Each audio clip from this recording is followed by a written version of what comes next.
Ikuti semua sunnah Nabi. Keluarkan dari bangun tidur sampai tidur lagi. Bangun tidur bagaimana cara Nabi bangunnya? Buka Abu Dawud nomor hadis 1367 misalnya. Kata Ibnu Abbas, Nabi itu duduk dulu. Karena Nabi sallallahu alaihi wasallam idza staiqadha min naumihi fajalasa wa masaha bi yadihi min athari naumihi faqara khawatim surah Ali Imran. Nabi kalau bangun dari tidur tidak langsung bangun, duduk dulu, menghilangkan bekas ngantuknya, baru kemudian berdoa. Jadi kalau berdoa jangan bangun langsung doa, gak akan sadar. Sadarkan dulu. Dan itu pun kadang butuh waktu. Bangun jam 3 mau sadar, begitu lihat jam 5. Sadar dulu. Mau makan, lihat Nabi tuntun. Mau ke toilet, lihat Nabi. Makanya silahkan cek, bandingkan dengan ajaran manapun. Anda hanya akan temukan dalam Islam semua pekerjaan kita ada bimbingannya dari Nabi berupa doa. Itu bimbingan. Nah, kita keluarkan. Ada amalan soleh yang kedua, mohon izin, maaf, surganya di level yang kedua, di taman surga, langsung diberikan kenikmatannya oleh Allah. Taman surga ini indahnya, semua kenikmatan diberikan oleh Allah dan letaknya indah sekali. Itu ada di Quran surah ke-51 ayat 15 sampai 23. Apa amalannya? Kata Allah, rajin tahajud. Saya bacakan ayatnya. Innal muttaqina fi jannatin wa uyun. Ada orang soleh yang takwa yang akan tinggal di taman surga. Apa amalannya? Akhidhina ma atahum rabbuhum innahum kanu qabla dzalika muhsinin. Mereka akan mendapatkan semua langsung dari Allah pemberian surganya. Jadi kalau yang di bawah itu yang melayani wildanun mukhalladun. Ya, ada yang pengen minum, datang tiba-tiba. Kalau laki-laki datang bidadari surga. Cantiknya tak terlukiskan. Mala ainun ra'at wala udhun sami'at wala khatara ala qalbi bashar. Lihat istri sendiri gak akan sebanding dengan itu. Ya, beda jauh. Seperti mutiara, ya, seperti berlian, nampak indah. Dibawakan gelas-gelas, masya Allah, bi aqwabi wa abarika wa ka'sin min ma'in. Gelasnya terbuat dari emas mutiara yang berkilauan. Kalau ibu perempuan dilayani pangeran-pangeran surga, indah. Tapi, silakan. Jadi kita kemana itu nanti? Insya Allah nanti kita pilih di belakang, nanti ada. Oh, iya, siap. Akan terlihat. Siap. Baik. Tapi di taman surga yang berikan langsung Allah, indah. Dan sebelum masuk ke sini, dia diperkenankan melihat Allah tanpa hijab. Quran surah ke-75 ayat 22 sampai 23. Wujuhu yawma idzin nadhirah. Ada orang yang wajahnya berbinar, gembira luar biasa. Bukan karena masuk surganya. Ila rabbiha nadhirah. Karena ia bisa menatap Allah yang dirindukan, yang tak pernah nampak. Anda berpisah dengan putra Anda 20 tahun. Dia katakan saya mau datang. Di bandara landing pesawat jam 7. Ibu akan datang jam berapa? Bahkan ada yang menginap untuk menyambutnya. Dan suasananya luar biasa. Sekarang kita diberikan nikmat, kebutuhan, kesehatan, kenikmatan oleh zat yang tak pernah nampak di bumi. Kita merindukannya. Dan tiba-tiba berjumpa. Bagaimana kerinduan kita terbuncah saat itu. Saya ingat almarhum Kiai Haji Arifin Ilham, guru sahabat kita. Saya menengok beliau di rumah sakit sebelum wafat. Ustaz Hadi, abang sedang nunggu deh. Ya bang, liqa'ullah, mau ketemu Allah, mau ketemu Allah. Makanya pas mau wafat itu dituliskan kan oleh beliau, liqa'ullah. Dan dipersiapkan. Tidak ada kerinduan tertinggi ketika berjumpa dengan Allah dan Rasulullah SAW. Taman surga. Kalau Anda inginkan itu, apa amalannya? Dia orang muhsin, kata Allah. Semua mengerjakan karena Allah. Jadi semua karena Allah. Lillah, lillah, lillah, lillah. Karena semua karena Allah, Allah pun merindukannya. Ya, Syekh Jamaluddin Al-Afghani pernah mengajar kemudian di Jamiah Islamiyah di Madinah Munawwarah. Saat mengajar, itu beliau pernah sakit, merasa sakit. Cek ke dokter, kemudian balik karena hasil belum keluar lab. Berapa hari kemudian beliau meminta muridnya untuk ngambil hasil karena beliau ingin mengajar dulu. Begitu ngambil hasil, menangis muridnya di luar. Kenapa? Katanya, ayo masuk sini. Menangis, tak sanggup menyampaikan. Kamu tenang dulu. Begitu selesai beliau sampaikan, guru, hasil dari lab menunjukkan, kata dokter, usia guru sudah tidak lama lagi. Penyakitnya begitu kronis. Semua murid menangis pada saat itu. Tapi perhatikan bagaimana guru mulia ini menjawab. Kalian kenapa bersedih? Kalian kenapa bersedih? Aku sudah lama merindukan Allah untuk berjumpa dengannya. Sekarang Allah merindukan denganku, merindukan pertemuan denganku untuk segera aku menemuinya. Ketika Allah merindukan aku, kenapa aku harus menangisi ya? Allah. Karena itu ketika pulang dibalas dengan indah oleh Allah. Apa amalannya saat di dunia? Kanu qalila minal laili ma yahja'un. Orang ini kata Al-Quran sedikit tidurnya, malam bangun. Di dalam rumus fikih kalau sudah disebutkan di Quran jangan ditambah, jangan dikurang. Kata Quran sedikit tidur, dihilangkan ya tidur, ditambah sedikit-sedikit tidur, ya nggak bangun. Ya, wabil ashari hum yastaghfirun. Ini rumus. Kalau selesai tahajud, kalau bisa jangan sampai pas subuh, menjelang subuh. Sisanya dipakai istighfar sebelum subuh. Subuh 4:06, ya, jam 4:4, 4:10 selesai istighfar. Itu disebutkan oleh Quran, ahli istighfar di waktu sahar adalah orang yang seakan ahli surga yang sedang berjalan-jalan di bumi. Istighfar. Ya. Allahu akbar. Bil ashari hum yastaghfirun. Wa fi amwalihim haqqul lis-sa'ili wal mahrum. Senang sedekah. Senang sedekah. Mau diminta mau nggak diminta, punya anggaran. Di sehari itu punya anggaran, walaupun cuma sedikit, yang penting sedekah. Dia ngejar amalan itu. Ya, apapun itu, mau wakaf, mau infak, mau macam-macam. Saya senang nih, biasanya di Darut Tauhid selalu ada itu kesempatan begitu. Tawaran tuh. Untuk masjid kah, untuk wakaf pesantren kah, dikejar. Jadi dia tuh punya anggaran untuk pulang. Nah, itu yang kedua. Yang ketiga, level orang soleh yang ditempatkan di surga, rumahnya seluas langit dan bumi. Wah, itu silahkanlah, mau maraton, mau kopdol, mau sepedaan, mau nggak nyampe tuh, ya. Sepeda. Emang ada sepedaan di surga? Bahkan bukan cuma sepeda. Aa merindukan apapun baru kepikir langsung ada. Kuda? Bisa. Bisa. Saya ke Darut Tauhid misalnya diajak oleh Aa, misal melihat kuda, belum sempat naik, tiba-tiba jalan mau ceramah meninggal, bisa. Begitu wafat Allah berikan kemudian anugerah surga. Ini level yang paling rendah, yang keempat.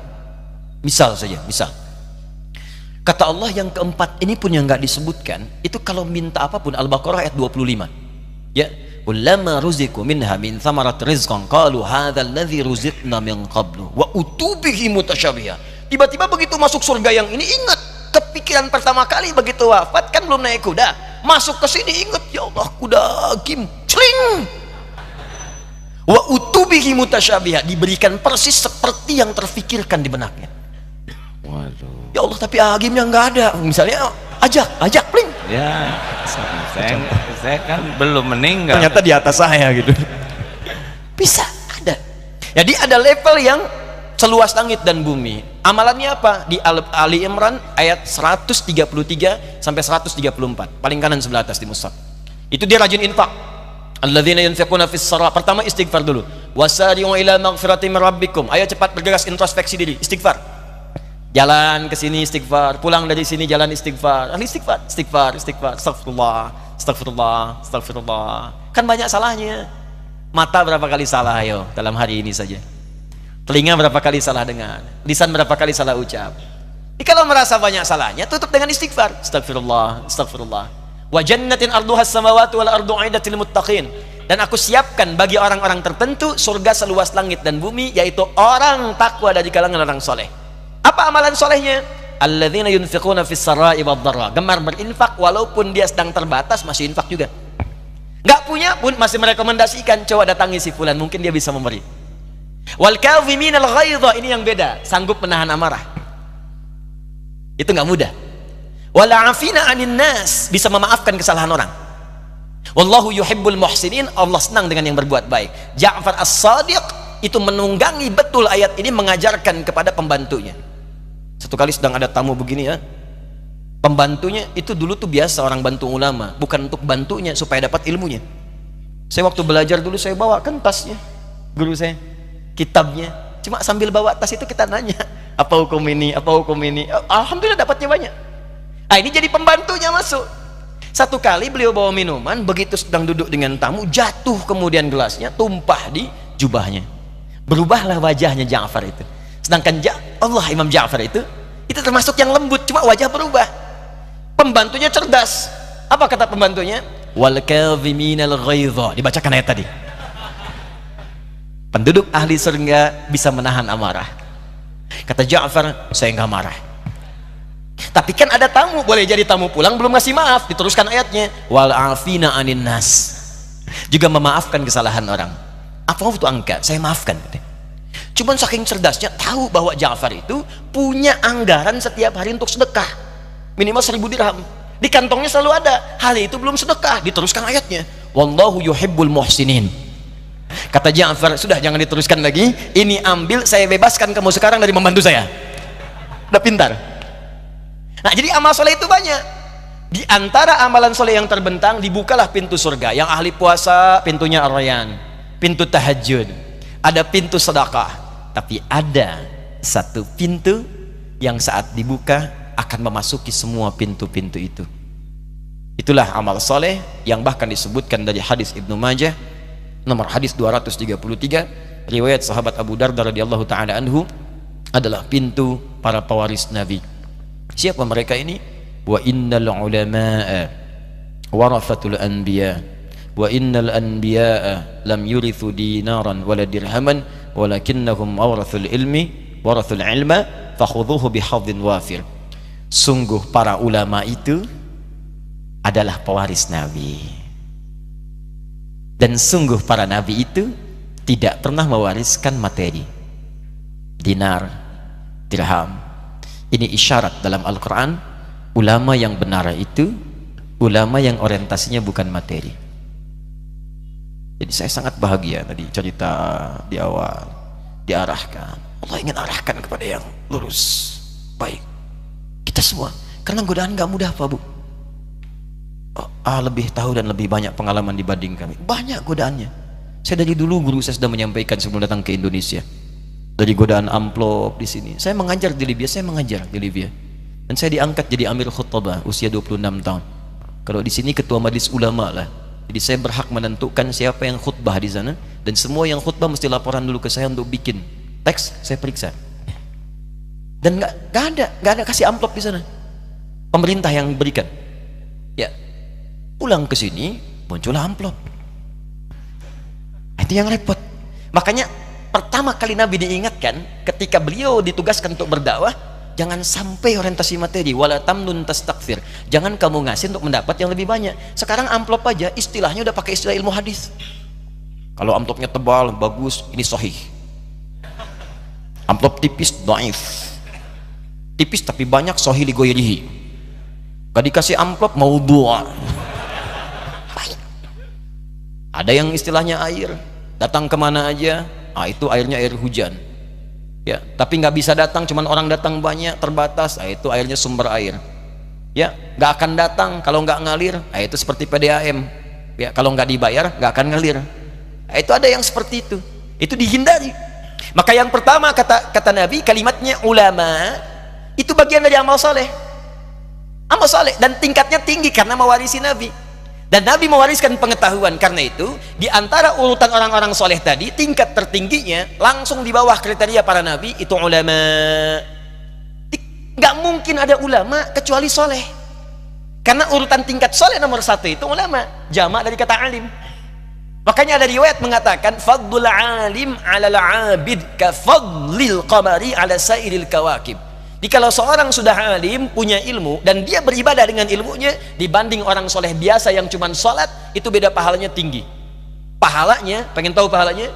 Anda kalau belajar berilmu, kemudian mengamalkan dengan ilmu itu untuk ibadah, maka pahalanya sejumlah benda-benda yang ada di langit. Hitung sendiri. Kalau standar ibadah saja, misal sholat, nggak belajar fikih sholat, yang belajar cuma sederhana aja, takbir, ya sampai salam, yang penting hafal bacaan, tahu gerakan, tapi nggak ngerti artinya, nggak paham apakah itu takbir maknanya apa, doa ruku nggak ngerti, doa sujud nggak paham, tetap dapat pahala. Menggugurkan kewajiban, pahala dapat. Berapa pahalanya? Buka Quran surah ke-6 ayat 160. Man jaa bil hasanati falahu asyru amthaliha. Siapa yang mengerjakan satu kebaikan yang punya nilai pahala. Jadi hasanah itu artinya kebaikan yang ada pahalanya. Makanya kita berdoa, Rabbana atina fid dunya hasanah, ya Allah jadikan semua aktivitas kami di bumi, di dunia ada pahalanya. Salat diantaranya. Ya, setiap mengerjakan perbuatan hasanah 10 pahalanya. Salat di Quran disebut hasanah. Buka Quran surah ke-11 ayat 114. Aqimis sholata tarafain nahar wa zulafan minal lail innal hasanati yudhibnas sayyi'at. Tunaikan salat di kedua siang sampai malam, subuh sampai dengan isya. Sungguh salat itu perbuatan hasanah yang bisa mengentaskan keburukan. Jadi kalau sekali salat walaupun tak paham maknanya dapat pahala 10. 10 itu ngitungnya jangan begini, 1, 2, 3 terlalu kecil. Anda ke masjid saja, ke sini, ke Darut Tauhid, datang ke masjid dengan niat ibadah, baru datang, belum ngapa-ngapain, tapi niatnya ibadah, baru datang. Di hadis Muslim disebutkan 25 kebaikan.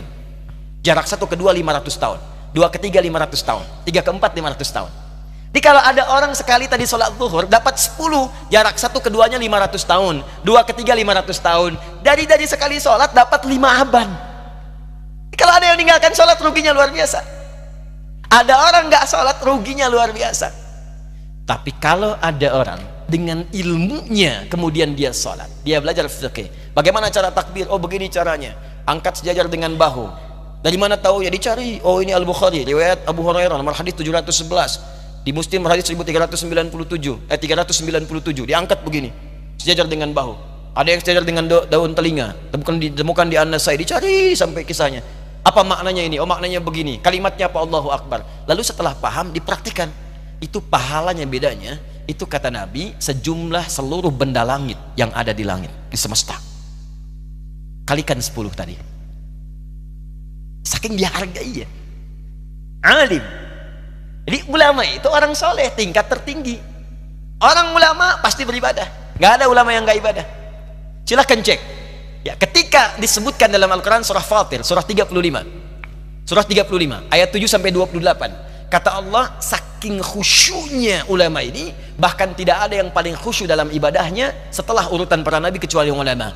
Innama yakhshallaha min ibadihi ulama. Sungguh yang paling takut, paling khusyuk kepada Allah di kalangan manusia biasa pasti ulama. Sholat takut kalau nggak diterima, takut. Berfatwa takut, nggak sembarangan fatwa. Nggak sembarangan. Jadi ulama itu nggak sembarangan, takut kalau bicara salah, takut keliru. Jadi mustahil kemudian keluar kata-kata bahkan yang bertentangan dengan hukum-hukum Al-Quran atau menyinggung Nabi Sallallahu Alaihi Wasallam misalnya, itu mustahil. Ya. Jadi ketika disebutkan ulama, itu artinya orang soleh urutan nomor pertama, dan pertama disebutkan dari kalangan ulama ini adalah ahli Al-Quran.